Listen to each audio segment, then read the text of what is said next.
नमस्कार, आप देख रहे हैं हिंदी खबर एक्सप्रेस और मैं हूं आपके साथ मानवी ठाकुर। शुरुआत करते हैं आज की खास खबरों से।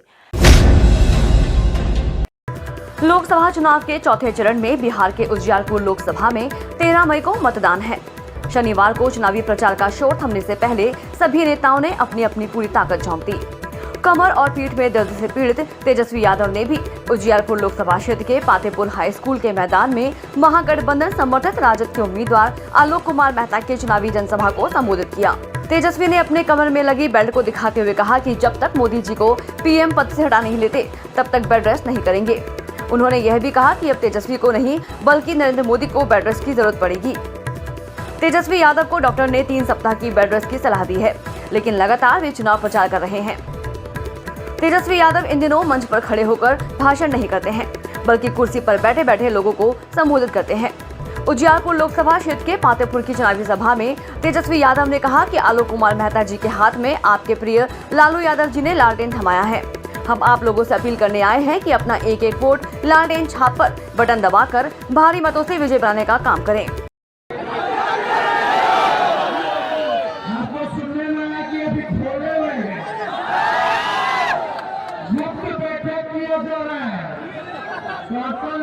भी पता है, लेकिन दिया जा रहा है। मेहनत कर लीजिए, मेहनत कर लीजिए।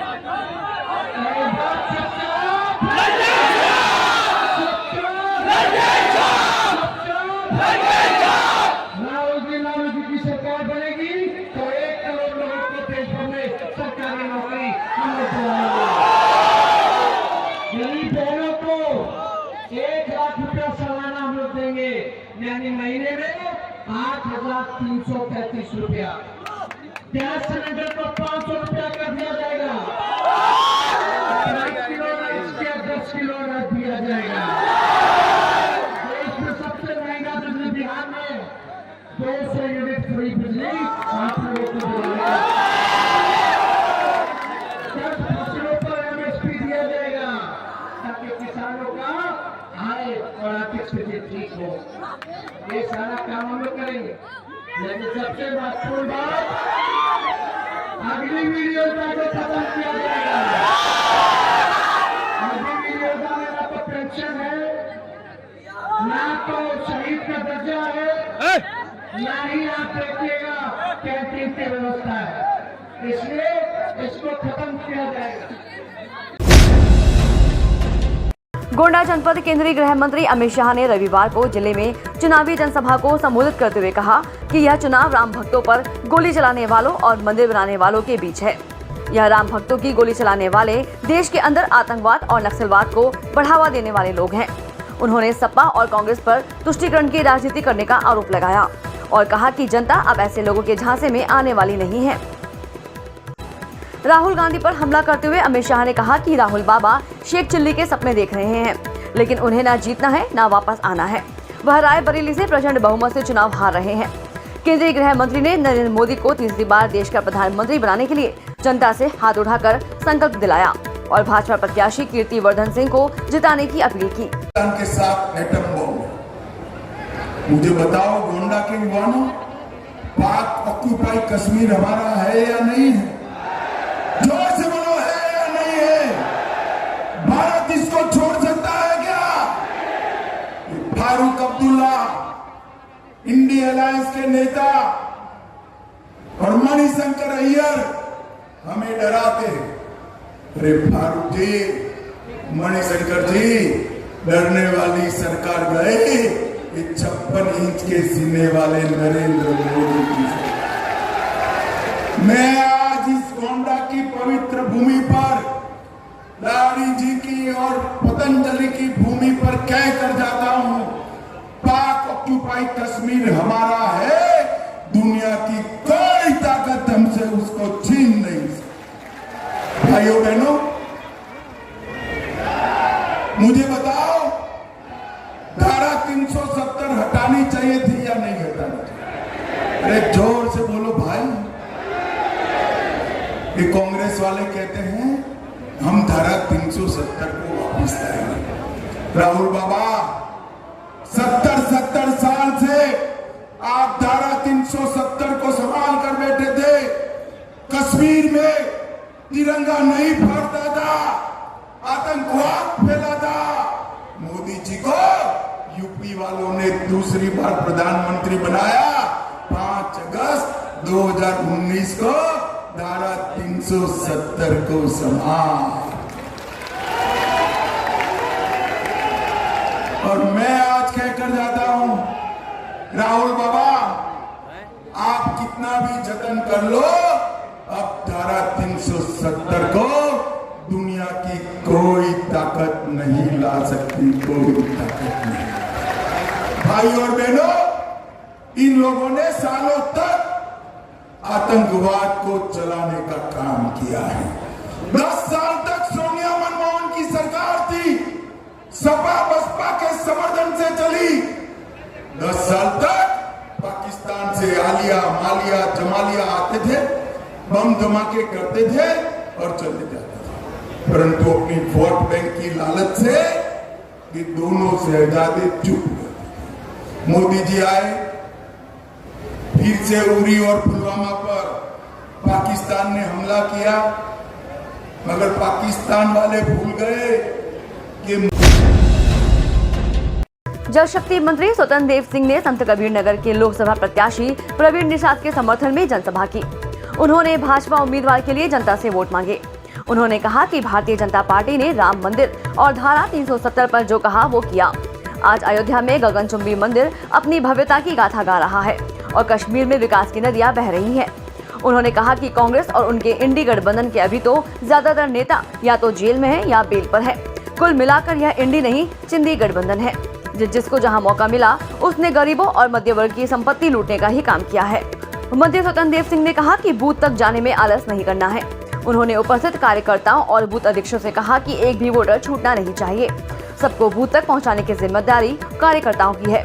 बूथ तक जाना है और ईवीएम पर कमल के निशान पर वोट देकर भारतीय जनता पार्टी की जीत सुनिश्चित करनी है। का मौका मिल जाए तो राज्य की जमीन हड़प ले। एक तरफ आजम खान चलाते हैं तो दूसरी तरफ अफजाल अंसारी चलाते हैं। सरकार और कोई नहीं चलाता है, लूट लेंगे राज्य को। आजाद योगी जी है तो सुरक्षित है मित्रों, इसलिए कमल खिलाइए, अपना सम्मान बचाइए। तो गांव-गांव में वोट मांगेंगे, कोई कहे या न कहे। 80% पोलिंग यहाँ कौन कौन करवाएगा? मोर्चा के कार्यकर्ता भाग बैठे हुए सभी लोग एक तरफा। बहुत अच्छे लोग हैं, शानदार। प्रवीण जी आपको भाग्यशाली हैं, ऐसे प्रतिभाशाली लोग बैठे हैं यहाँ पर। आप जैसे तो बहुत भाग्यशाली हैं। वास्तव में एक बार तालियों के गड़गड़ाहट से प्रवीण जी को आशीर्वाद दीजिए। मैं ये कहूंगा कि एक बार स्थान पर खड़े होकर मोदी जी को और योगी जी को, मोदी योगी जी को एक बार तालियों के गड़गड़ाहट से, प्रवीण निषाद जी को तालियों के गड़गड़ाहट से आशीर्वाद दीजिए। मोदी मोदी मोदी मोदी मोदी मोदी मोदी मोदी मोदी मोदी मोदी मोदी मोदी मोदी हर हर के साथ आज हम सबको मोदी जी का जो नारा है, अब की बार 400 बार, तीसरी बार मोदी सरकार, ये नारा लेकर के हम आपके बीच में हमारे आदरणीय मंत्री जी यहाँ पर उपस्थित हैं। मैं आप सबसे आग्रह करूंगा कि इस बार पूरी ताकत के साथ आदरणीय प्रधानमंत्री मोदी जी को तीसरी बार मुख्य प्रधानमंत्री बनाने के लिए कमल के निशान पर 25 मई को बटन दबा करके इस मैदान विधानसभा से ऐतिहासिक मत दे करके आदरणीय प्रवीण निषाद जी को लोकसभा में भेजने का कार्य करेंगे। और पिछली बार 2019 में हमने 1,11,000 मत देकर के आदरणीय प्रवीण निषाद जी को लोकसभा भेजा था। इस बार हमारा संकल्प है कि 1,51,000 मतों से इस विधानसभा मैदान में हम वोट देकर के प्रवीण निषाद जी को लोकसभा में भेजेंगे। पार्टी को मजबूती प्रदान करने के लिए हम सभी लोग आज काम करने निकले हैं। आने वाला 25 तारीख तक हमें भारतीय जनता पार्टी के उस कमल निशान के लिए, माननीय मोदी जी के लिए, माननीय योगी जी के लिए, माननीय स्वतंत्र देव सिंह जी के लिए, माननीय डॉक्टर संजय कुमार निषाद जी के लिए, जगदम्बा श्रीवास्तव जी के लिए, सर्वेश त्रिपाठी जी के लिए हम लोगों को काम करना होगा। मंच पर ऐसे कई हमारे गणमान्य अतिथि भी मौजूद हैं। हमारे के पूर्व विधायक आदरणीय बघेल जी का भी मैं स्वागत वंदन अभिनंदन करना चाहता हूं। हमारे जंधारी भैया हैं, मणिपुर की राज्यपाल अनुसुईया अयोध्या पहुंची। इस दौरान उन्होंने भगवान रामलला का दर्शन पूजन किया। दर्शन पूजन के बाद सर्किट हाउस पहुंची।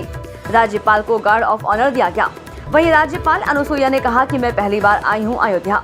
मेरी बहुत इच्छा थी कि मैं एक बार अयोध्या जरूर आऊं और भगवान राम का साक्षात दर्शन करूं और आज मुझे यह सौभाग्य मिला है। उन्होंने कहा कि मेरे मणिपुर राज्य में, हालांकि मणिपुर में अब काफी शांति हुई है, लोगों में फिर से एक भाईचारा स्थापित हो। जो कुछ दिनों से वहां पर हिंसा हो रही थी, वहां पर लोग एक दूसरे के प्रति सद्भावना और प्रेम के साथ रहें और मेरा मणिपुर प्रदेश फिर से विकास की ओर आगे बढ़े। यही मैं भगवान राम से प्रार्थना करती हूँ। ये पहली बार है मेरा अयोध्या आने का। इसके पहले कभी नहीं आई हूँ मैं।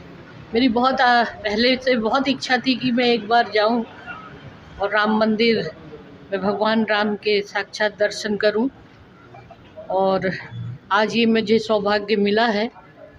और मैं ईश्वर से यही प्रार्थना करती हूँ, भगवान राम से, कि देश में सुख शांति और सद्भावना की भावना स्थापित हो और मेरे मणिपुर स्टेट में, राज्य में, वहाँ हालांकि काफ़ी शांति हुई है, लोगों में फिर से एक भाईचारा स्थापित हो। जो एक कुछ दिनों से जो वहाँ पर हिंसा हो रही थी, वहाँ पर लोग एक दूसरे के प्रति सद्भावना और प्रेम के साथ रहें और मेरा मणिपुर प्रदेश जो है वो फिर से एक विकास की ओर आगे बढ़े। यही मैं भगवान राम से प्रार्थना करती हूँ। बहुत खूबसूरत है मेरा मणिपुर और पूरा नॉर्थ ईस्ट भी बहुत खूबसूरत है। और आज ये मेरे लिए एक बहुत बड़ी मेरे लिए चुनौती का विषय था कि मैं वहाँ की गवर्नर होने के नाते वहाँ पर जो कुछ भी मैं कर सकी, वहाँ पर लोगों की जो मदद और वहाँ शांति स्थापित करने में सारे लोगों का सहयोग। खबर यूपी के बलिया से है, जहां बलिया से एक वीडियो सोशल मीडिया तेजी से वायरल हो रहा है। वायरल वीडियो में बलिया लोकसभा के भाजपा से उम्मीदवार नीरज शेखर का मंच से भृगु बाबा का नारा लगाते वीडियो वायरल हो रहा है। वहीं जयकारा लगाने के बाद भाजपा प्रत्याशी नीरज शेखर ने कहा कि 17 सालों से मैंने पहली बार भृगु बाबा का नारा लगाया हूँ।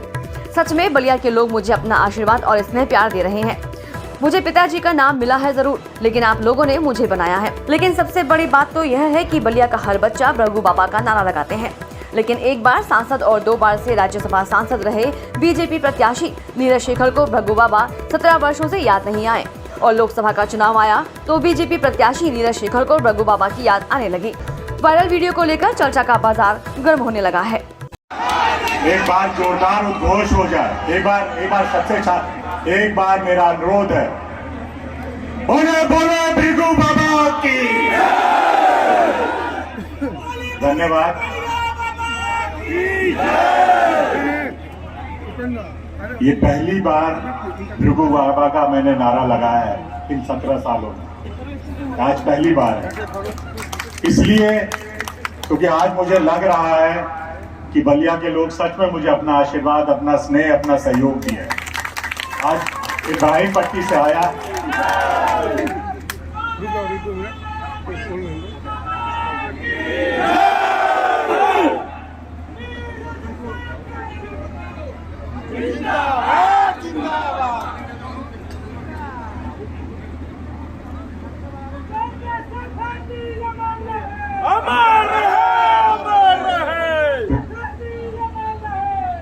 पिताजी के बाद आप लोगों ने जो आशीर्वाद और स्नेह दिया मुझे,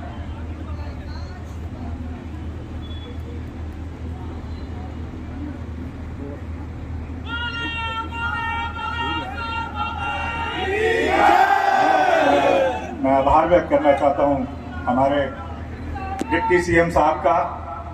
मैं ज्यादा समय नहीं लूंगा, मैं बोल भी नहीं पाऊंगा आज कुछ। मैं जब इब्राहिम पट्टी से चला था, मैंने सोचा भी नहीं था ऐसा होगा। आप लोगों ने इतना स्नेह दिया है, इतना आशीर्वाद दिया है मुझे। आज आज मैं हर बार हर मन से बोलता हूं कि पिताजी का नाम मुझे मिला है जरूर, लेकिन आप लोग ने मुझे बनाया है। आप लोग के आशीर्वाद में, आप लोग के सहयोग ने मुझे बनाया है। इन 17-18 सालों में आप लोग का स्नेह मुझे मिला है। मैं यही अनुरोध और विनती करता हूं, आप सबका आभार व्यक्त करता हूं। मुझे पूरा भरोसा है कि हम लोग माननीय प्रधानमंत्री जी को तीसरी बार प्रधानमंत्री बनाने के लिए पूरा जोर लगाएंगे। आप सब लोग का आशीर्वाद और स्नेह मिलेगा। यही मैं अनुरोध और विनती कर रहा हूं। मैं आज कुछ बोल नहीं पाऊंगा, बोलूंगा तो सच में मैं भावुक हो गया हूं थोड़ा। इतना स्नेह देख के, इतना आप लोग का प्रेम देख के मेरे को विश्वास भी नहीं हो रहा है। मैं 2007 के नीरज को आज याद करता हूं, तो मैं सोचता हूं कि आप लोग की आज की खबरों में बस इतना ही। देखते रहिए हिंदी खबर एक्सप्रेस। नमस्कार।